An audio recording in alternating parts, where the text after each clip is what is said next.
Most people spend their honeymoon somewhere romantic. Mauritius, Antigua, a cozy BandB on the coast.Not Oh Wonder.The indie pop duo, who've been a couple as long as they've been a band, traveled to Ipswich and made a movie about breaking up. We went from a day full of joy to an abandoned house full of cockroaches, says singer-songwriter Anthony West. And we spent the next week arguing on film, adds his musical and romantic partner, Josephine Vander Gucht.The. The story only gets weirder from there. Josie caught hypothermia. Anthony had to run into a burning building. They both ended up with scorpions crawling over their faces. But to understand how they got there, we need to go back to the start of the pandemic. In March 2020, the band were about to set off on the biggest tour of their lives. They booked 120 dates across 4 continents, and were just 5 dates in when everything got called off. We just didn't know what to do with the adrenaline, says Anthony. We'd been in rehearsals for 2 months, so it was literally a physical thing. Our bodies were like, why are we not doing what we've just been told to do for the rest of the year? It was a hard thing to work out.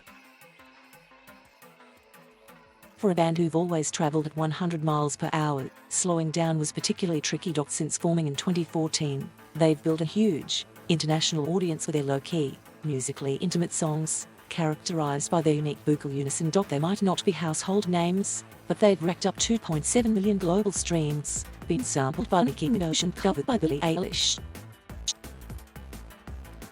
Key to their success is their work ethic. They started their career by releasing a track a month on SoundCloud, and have toured relentlessly throughout their career.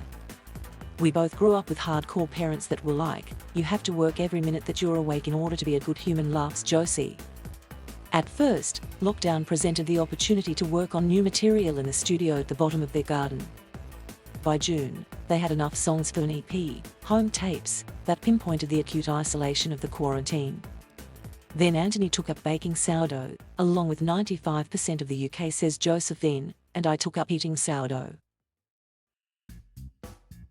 But like so many couples, lockdown exposed cracks in their relationship. As they continued to write songs over the summer, the lyrics adopted a tone of anger and resentment that took the couple by surprise. We'd go in and all these venomous lyrics would just come out, says Josie. And we wouldn't talk about it. We'd just nod and finish the song.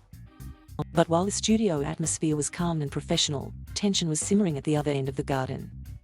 As work progressed, they began to realize their 4th album might their last. One day, Josie sat at the piano in their living room and picked out a chord sequence that immediately sparked the idea for a melody. I ran down there and said, I think I've got an idea for a song, she says.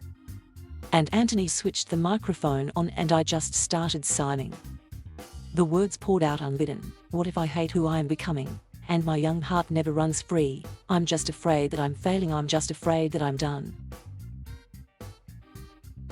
It was the first time I had sung it.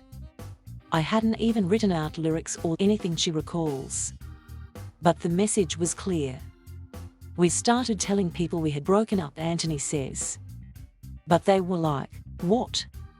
I thought you guys were the perfect couple. If you're unstable, then what am I?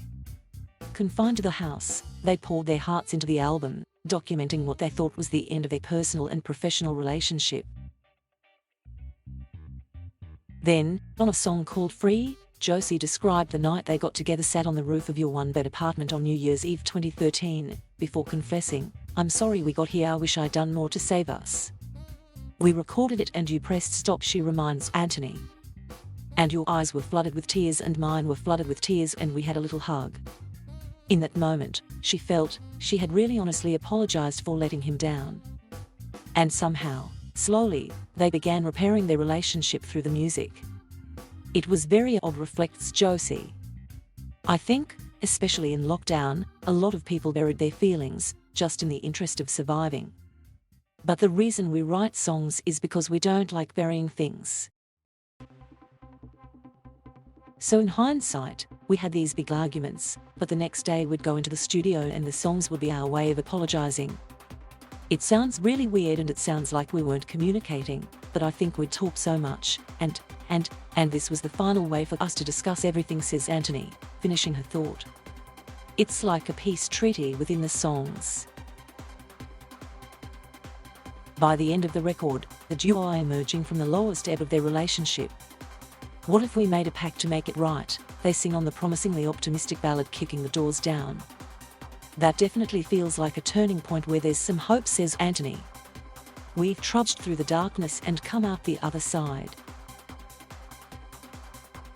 The album, called 22 Break, was basically finished this time last year, but the band's manager advised them not to rush it out, mindful that the UK wasn't out of the COVID woods just yet. We were like, oh, we'll put this album out before Christmas, and he said, guys, I think you should just sit and chill for a few months. Don't get bored of the songs, don't fall out of love with the music. Go and do something else for a minute, because otherwise you're gonna get really resentful and sad, because you've made something and you can't do anything with it, says Josie. Which I think, in hindsight, was quite clever. So they did what any couple who've just recovered from a devastating relationship crisis do.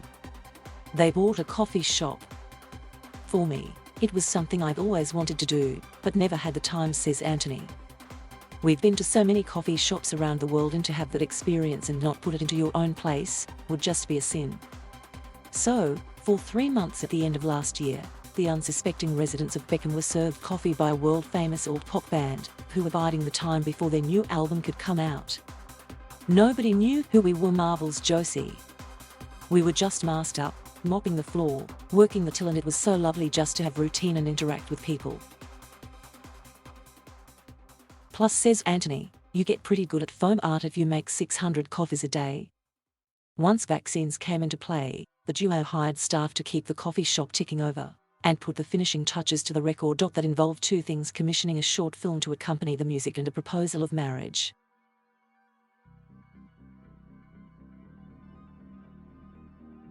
Thank you for watching. Please subscribe.